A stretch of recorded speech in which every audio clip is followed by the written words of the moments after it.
Support for Digging Deeper comes from the Penn State Alumni Association, keeping alumni connected to the university and to each other. Membership information at alumni.psu.edu/belong.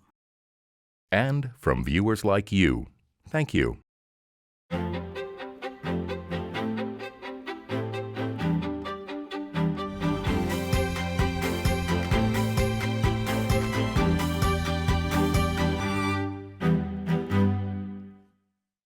Hi, I'm Andrew Destin. The need for healthcare workers, particularly nurses, is at an all-time high.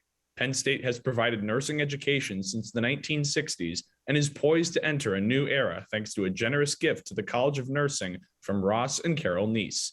On this episode of Digging Deeper, Penn State President Eric Barron talks to Lori Badzek, Dean of the Ross and Carol Nese College of Nursing, and Dr. Lisa Kitko, Associate Dean for Graduate Education in the Ross and Carol Nese College of Nursing. Thank you for joining me today. I thought it might be really interesting to have a sense of what nursing is all about today, but at the same time talk about what a significant gift means in terms of what nursing at Penn State will be like. So I understand the nursing degree here started in like 1964 or something like that. Is that an early program, or were we late to the game? Well, I think many programs were starting about that time to add nursing programs. Certainly, there are some older, and there are many who are younger. As nursing has really come, more to the forefront and been picked up as a degree, as a major in institutions all across the U.S. So I think in terms of our status, we can be very comfortable that we established a program really following a time when nurses were in the military and being recognized. And that was one of the things that actually in the history of Penn State came forward, that we wanted to pick up that program both as supportive for military nursing as well as to bring more nursing to Pennsylvania. So I'm willing to bet that if you asked a lot of people, they would say, yes, they're going to be a nurse. But today's nursing has a lot of different degrees, correct? What kind of degrees can you get in nursing? Lisa, do you want to take that one? Sure. You know what, when we talk about the degrees in nursing, they span basically all traditional majors, right? We can start with our 4-year bachelor's degree, which allows you to be a registered nurse. If you're already a registered nurse and didn't obtain a bachelor's degree when you first went through schooling, you can come back and get your RN to BS. Let's say you got a bachelor's degree in another discipline and you decide, I really want to be a nurse. You can pursue a second degree option and become a registered nurse. And then when we look at our graduate programs, we prepare advanced practitioners at the master's level, at the Doctorate of Nursing practice level, and also at the PhD level. So lots of options. And we have certificate programs as well. And do you specialize in a certain area of nursing? Do you know, for instance, that you want to be associated, say, with expectant mothers, or do you specialize? So at the undergraduate level, these are practitioners who can enter any field of nursing, and many of them go into the hospital setting and by position selection choose to work with children in pediatrics, or to go to maternity, or to go to medical surgical, or in the case of lots of students, they want to go to those really highly intensive technical positions in the ER and ICU and the OR. So when they graduate at their initial level, they are able to practice anywhere. We create general practitioners for nursing. If they want to be more specialized, they often come back and they get those nurse practitioner, those Doctor of Nursing practice degrees, or they opt to become a nurse researcher, and many of them enter our PhD program and go on to do nursing research both in the community as well as, in academic universities like ours. And if I look back over 30 years, is the evolution of nursing more associated with the degree options, or is it more related to the technology and some of the other things that you might think about that modern nurses do? So, I think that it's not, the technology has been coming on really strong in nursing since the 60s and early 70s, when we really started to have highly technical, ventilators and resuscitation equipment readily available. By the 90s, we were moving much of that equipment out of the hospital and actually using it, in skilled nursing centers and even sometimes at home. So, the technology is not necessarily what's driving nursing degrees. I think what has really driven nursing to really embrace practice at the baccalaureate level as sort of like the keystone place to be or to start is the fact that large studies were done actually by Linda Aiken at Penn over in Philadelphia that demonstrated that nurses who were baccalaureate prepared increased quality and safety for patients in hospitals. And so, of course, the gold standard is high quality, high safety for patients. And so, that is, one of the things that I believe drove Penn State to move all of those associate degree programs that we captured under the Commonwealth campuses to baccalaureate degrees to try and be gold standard. In terms of nursing, many people have heard about magnet hospitals. And if you look at Hershey Medical Center, it's a magnet hospital.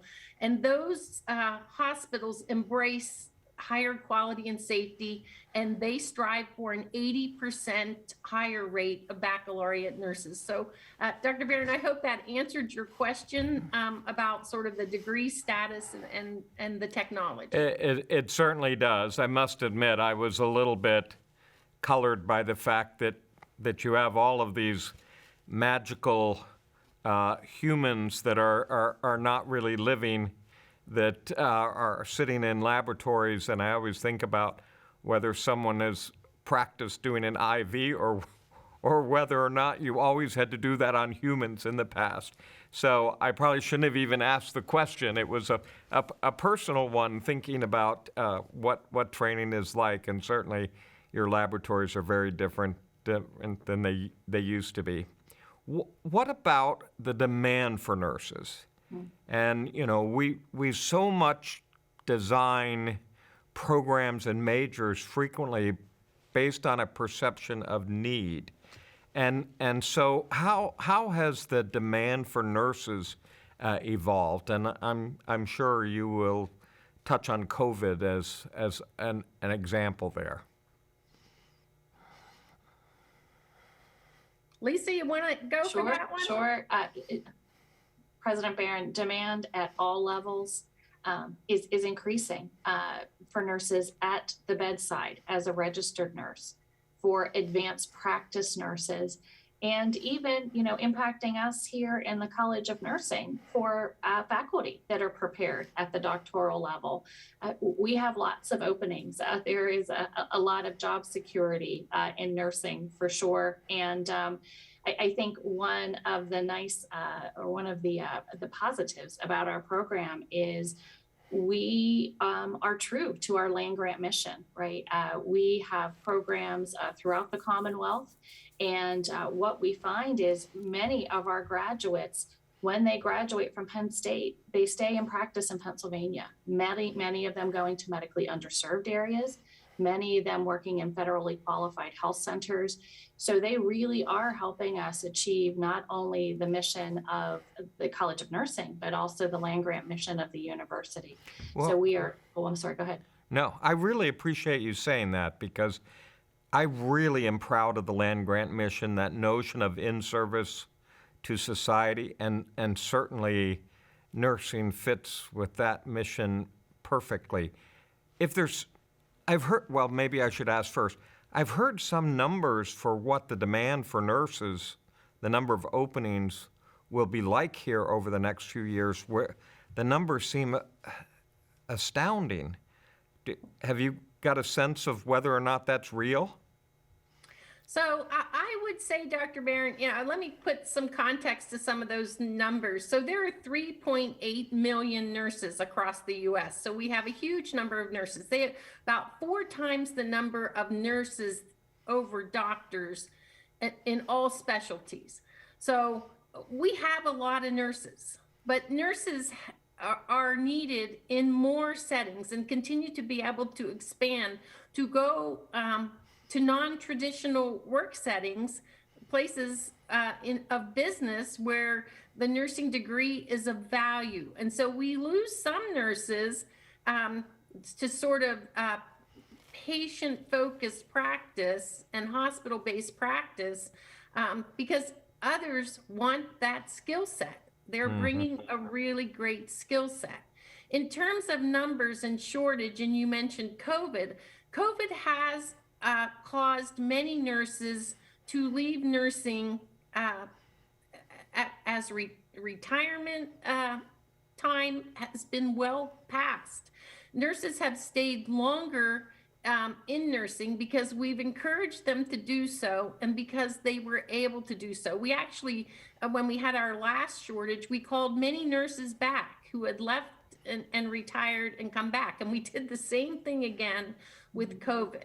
But with COVID, we also saw the greater emergence of nurses going into a traveling nursing situation, leaving their regular positions, going into a higher paid position, especially our younger nurses, the traveling position, and going where they were needed to meet the COVID demand. That, in turn, created some real shortages in hospitals and also created some disparity between nurses who stayed and who have had some dissatisfaction because they're doing the same work alongside of a traveling nurse, and there's a differential in their pay. So there's some interesting things happening in nursing right now that we're going to have to study. But recently, I was with Jackie Dunbar-Jacob, who is the dean at Pitt, and we were discussing that when you look at the numbers, for example, in Pennsylvania, our numbers are good. So, we wonder, where are these nurses, or did they, leave nursing? Are they still there? Can we get them back? Are they traveling? And what is the real shortage number? I do think that there is a shortage. And based on what is being shared with us from major hospital systems, they would like to hire hundreds and some thousands of nurses in the next year or two to meet the demand for the growth that we're seeing in Pennsylvania. I think that most experts, and I'm not an expert in the numbers, but most experts that I am listening to do believe if there's going to be a nursing shortage, that we will see it most in the northeastern states. So that puts Pennsylvania right in the middle of that shortage. Yeah. Well, so what, I know it takes a while to grant a degree,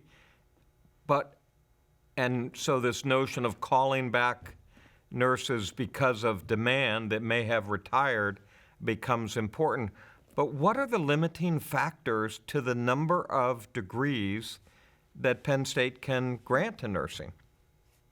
Right, and that is just really a very big question that we grapple with every day, trying to figure out how, we have thousands of applicants to nursing programs in Pennsylvania, including at Penn State, and we cannot take that many students because we do not have the clinical facilities to prepare them. And they do, by state board and by our accreditors, require a significant amount of time in hospitals in real clinical settings.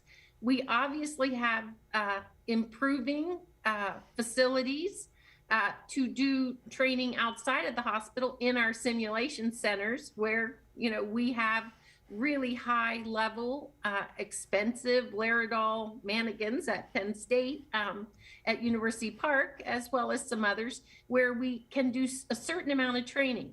But that amount of training is limited by regulators and by the State Board of Nursing to a certain amount. And in many of our students who want to go and practice in neighboring states, for example, Maryland and Virginia must have a certain number of clinical hours that we attest to in order to be licensed there. So we have to be very careful how many students we take so we can assure them that they will get the number of clinical hours that they need in hospitals and skilled facilities, that are within a reasonable travel distance for those students to go to. As you know, Dr. Barron, we're spread across Pennsylvania, and we have those traditional baccalaureate programs at multiple campuses strategically placed where there are facilities that the students can go to. And when I say facilities, primarily I'm talking about hospitals where they can get that medical, surgical, that pediatrics, and that obstetrical maternity skill set, as well as psych. Remember, I told you those baccalaureate nurses, those and even nurses who are not baccalaureate prepared, but who sit for their exam, their national credentialing exam for registered nurses, must have a general skill set across all those different areas of nursing practice.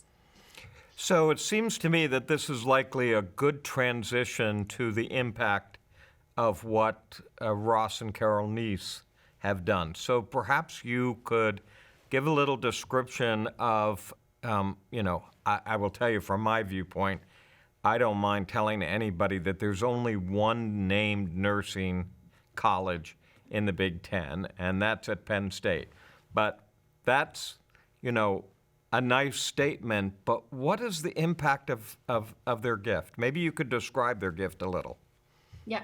So I think their gift can be divided into like 3 parts to keep it simple for people to understand. And the first part, which is the most meaningful part to Ross and Carol Nese, was to contribute to our students through scholarships. Many do not realize that nursing, both at Penn State up to last year and maybe even again this year, is the field that students leave the college with the most amount of debt. It is expensive to become a nurse because there's additional training and equipment, and also travel to these clinical facilities. So students must have cars. So it's very expensive, to come into nursing school. And Ross and Carol really wanted to enable students to leave with less debt. 75% of the students who come to us have need. And so, we really have, with very nice scholarships, impacted that need. And we also were able to make some inroads on graduate scholarships as well. And Lisa can talk a little bit more about that after I give the other 2 pieces to the Nese gift. The second part of their gift enabled us to really enrich nursing and grow nursing. And we are looking at ways that we can add new programs, that we can add new students, and that we can maximize every site in Pennsylvania, where we have a Ross and Carol Nese College of Nursing placed. And so we are working really hard on both that growth as well as leadership, which is the mission of the College of Nursing here, to create leaders at every level of nursing, whether it's baccalaureate or doctoral, or anywhere in between, to create leaders, and then to work on the health and wellness of nurses. Many people are aware that this is a very difficult profession, and the physical and the mental demands on nursing have gone really through the roof with COVID. And so we really need to prepare our students as well as enrich the lives of our own faculty with more health and wellness, more tools and tips to be resilient to work in a difficult environment. And finally, the third piece of the gift that Ross and Carol Nese provided to us, as they named our college, was some infrastructure money to really help primarily at University Park, with our space. We had significant limitations, and then to upgrade technology and classroom learning space for our students. So we're very excited about that. Wonderful. Lisa, you want to talk a little bit about Graduate before we get our next question? Yes, well, it has been transformative at the graduate level. Many of our students who are coming back to be advanced practice nurses are already working, right? So they're coming to us part-time, trying to balance a life with children, adult learners. So this gift has allowed us to provide them some scholarship support to really help them kind of keep all the balls in the air in terms of life, work, school balance, and be able to come back to school when they, may have not thought about doing that before, and get a Penn State education, right? Yeah. Which is great. Incredibly important. I really appreciate the conversation. I wish we had more time. Just like in a 15-second answer, what's Penn State nursing going to look like in 10 years? I think that we will be providing leaders as we do right now. And in 10 years, we will still be providing leaders that are going to address the needs of patients, families, communities through in Pennsylvania and throughout the world. Well, I really do appreciate you being here. Fascinating to think about how nursing is evolving and how it's serving the Commonwealth and the nation. Thank you so much. Thank you. Thank you. Welcome, Dr. Barron. Thanks so much for taking the time to speak with us today. My pleasure. So, Dr. Barron, talking about the nursing education programs here at Penn State, how is the university looking to make efforts to expand the programs within that college?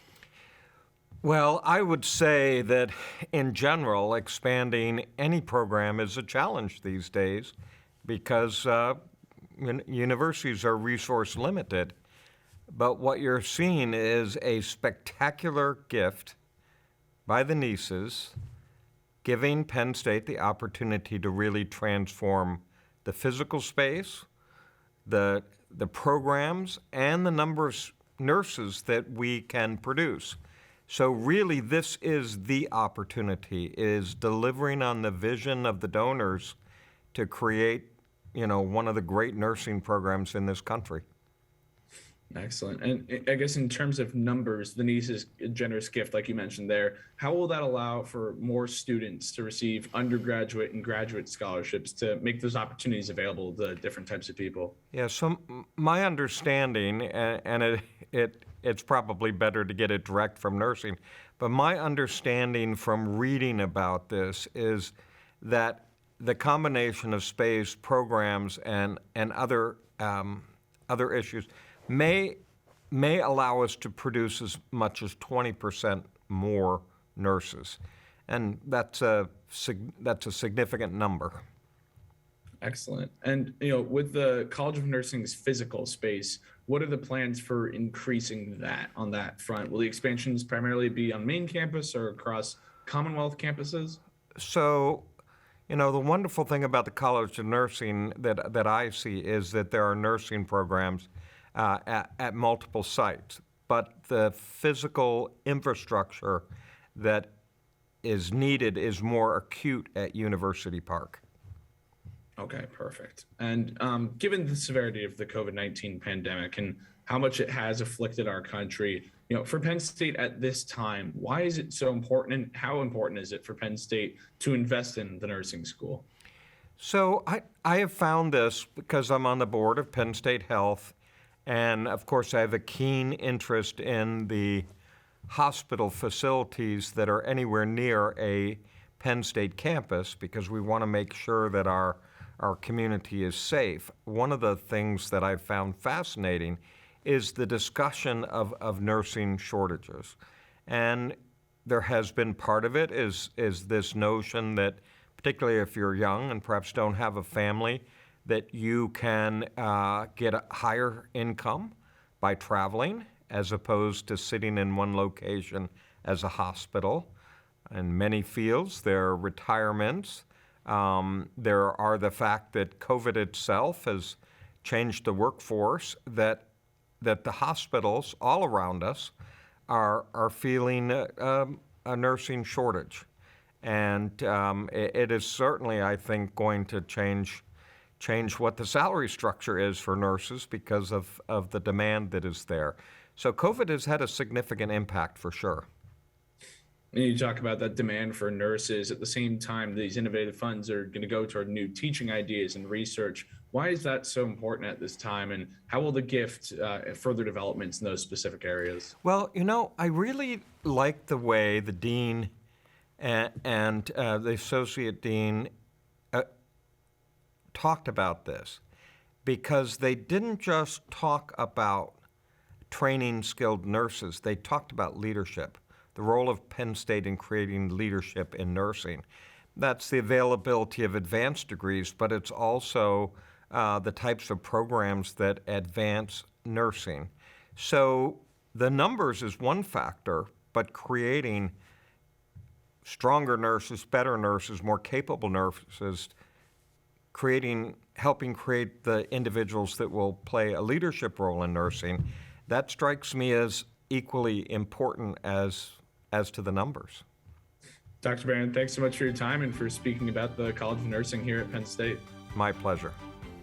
Support for Digging Deeper comes from the Penn State Alumni Association, keeping alumni connected to the university and to each other. Membership information at alumni.psu.edu/belong. and from viewers like you. Thank you.